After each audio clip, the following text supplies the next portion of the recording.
Okay, gang, we're back. I got cut off on that example 9. This is finishing up section 3.1. And I was on the last problem and somewhere it got cut off, and rather than trying to finish up where I left off, I'm just going to start the whole problem again. And I'll go a little bit quickly at the beginning. But on the first equation, when you look at it, your x-intercept is going to be 50. Check that, I messed it up already. 25, because you got 2x equals 50, and then y would be 50.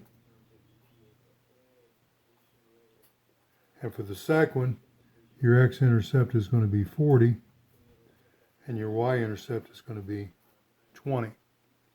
And you know how to do that already. Okay, so when we go down to graphing, this is one of the things you're going to be faced with is, how big do you make your units? Well, you know, like I've got 50 here. 50 is my biggest of all those numbers. So, gosh, do you go by tens? If I did, I'd go 10, 20, 30, 40, 50 would be about right there. That's going to be awful small. I'd rather stretch it out the best I can. So maybe, gosh, if I went 5, I went by 5s, that'd put me there. Let's do this. 5, that's 10, 20, 30, 40, 50. I guess that's all I need. Wait a second. 5, 10, 15, 20, 25, 30, 35, 40, 45. There's 50. I'm rushing. I'm making mistakes. Let's do the same thing going up. Okay, so I don't know if you can see my little squares. I got 2 squares representing 5 units. So 5, 10, 15, 20, 25, 30, 35, 40, 45. I need to go one more to come up with 50. And we can take care of that.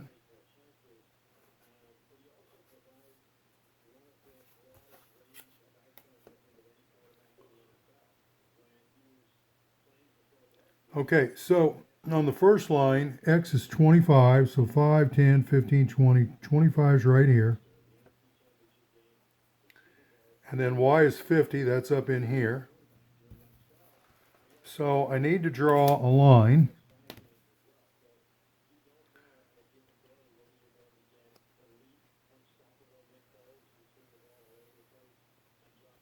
Down through there. I need to make it just a little bit longer, so I'm going to extend this out, because I'm going to make a point here in a minute.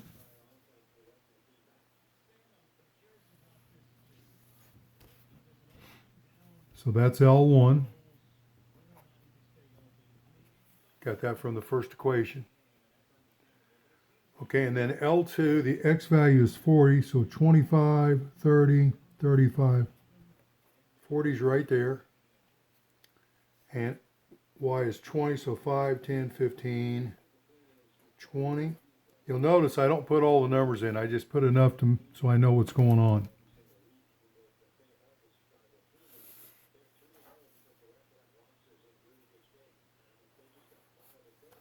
I hope you can see that having a straight edge to make your lines nice and straight starts becoming important. Okay, and that was L2.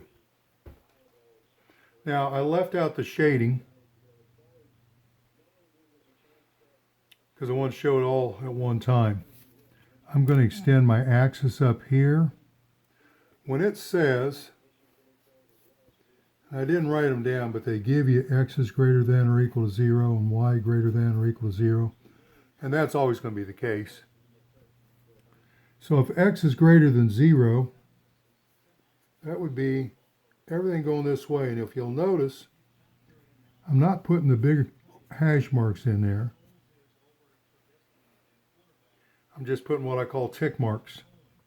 Likewise, when it says y is greater than or equal to 0, that would be all of these down here. Which we kind of knew that anyway, because that's the first quadrant. We talked about if it's the first quadrant, I don't need the second, third, or fourth quadrant.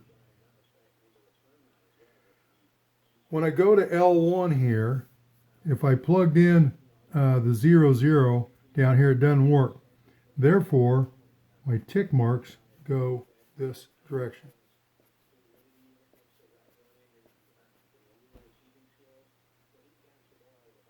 And likewise for L2, my tick marks are going to be above the line.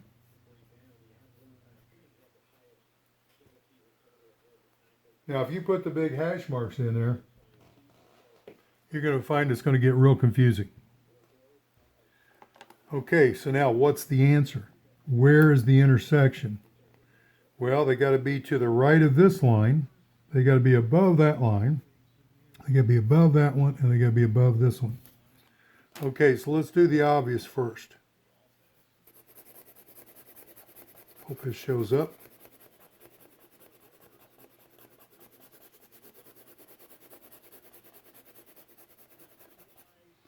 We're going to start with those. So that's everything above that line. If I did the same thing here for the second line, I know I'm moving the paper. I'm probably going to make you dizzy.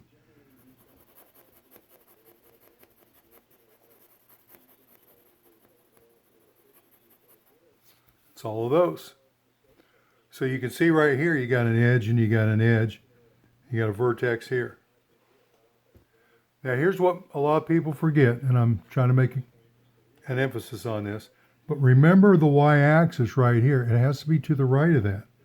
So if I draw, or if I put my ruler down there, I'm talking about all of these out in here. Notice up in here, these points where I'm pointing right here, or up in here, those are not part of the solution. Make sure when you shade, you don't include that.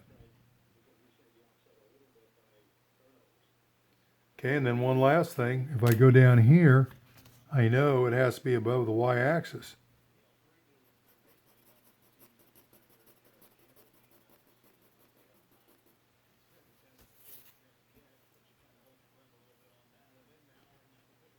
Okay, so now you got a good idea of what it looks like. There's 4 edges. Let me go to this, see if I get a better line with this. I'm going to darken in the edges because that makes your graph look a whole lot better.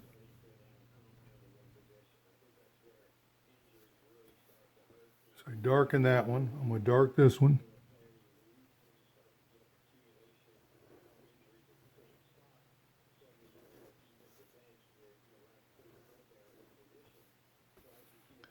And then I'm going to darken this one.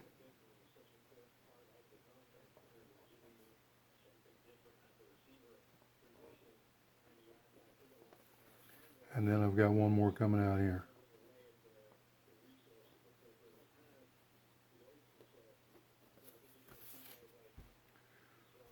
So remember, this goes on forever.